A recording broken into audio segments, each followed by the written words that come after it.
So పాకిస్తాన్లో తలదాచుకుంటున్న పాకిస్తాన్లో ఉంటున్నటువంటి ఈ ఉగ్రవాదులకు ముచ్చెమటలు పట్టించారు. ఒక్కరొక్కరు ఉరుకుతా ఉన్నారు తెలుసా. ఈ వీడియోలో మీరు చూసిరు అనుకుంటా. ఇంకో ఇక్కడ చూసిరా, ఇంకో ఇక్కడ ఇది ఇక్కడ చూడండి. ఇవన్నీ ఉగ్రవాదులే. ఈ పాకిస్తాన్ రిలీజ్ చేసినటువంటి వీడియోలు ఇవి. పరుగులు తీస్తున్న ఉగ్రవాదులు.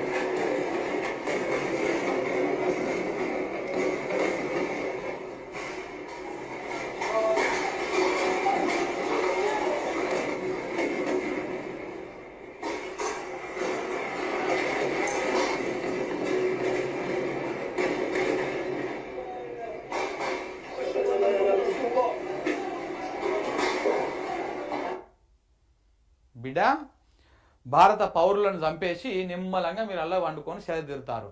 భారత ఆర్మీతో పెట్టుకుంటే గతంలో కూడా పాకిస్తాన్ ఇట్లనే తీటకయ్యాలు పెట్టుకొని ఏమైందో కూడా చూసింది. తోక ముడుచుకొని పారిపోయింది పాకిస్తాన్. ఇవాళ కూడా సేమ్ అలాంటి ప్రయత్నాలు చేస్తూ ఉన్నది. హిందువులు ఎవరు, ముస్లిమ్స్ ఎవరు నిర్ధారించుకొని కాల్ చంపుతారా. కొత్తగా పెళ్లి చేసుకున్నటువంటి వధూవరులని కూడా ఆ భర్తను ఆయనను కూడా వదిలేయకుండా వాడు నేవీ అధికారం చెప్పేసి వాళ్ళని కూడా కాల్ చంపేస్తారా? ఇంత దుర్మార్గంగా దాడులకు పాల్పడినటువంటి ఈ పాకిస్తాన్ ఉగ్రవాదులను ప్రపంచమంతా ఏకమై ఏర్పడేయాలి. ఓన్లీ భారత్ ఒక్కటే కాదు, ఈ ఉగ్రవాద సంస్థలు ఏ దేశానికైనా ప్రమాదమే. సో కాబట్టి ప్రపంచం అంతా ఏకం కావాల్సినటువంటి అవసరము ఎంతైనా ఉన్నది.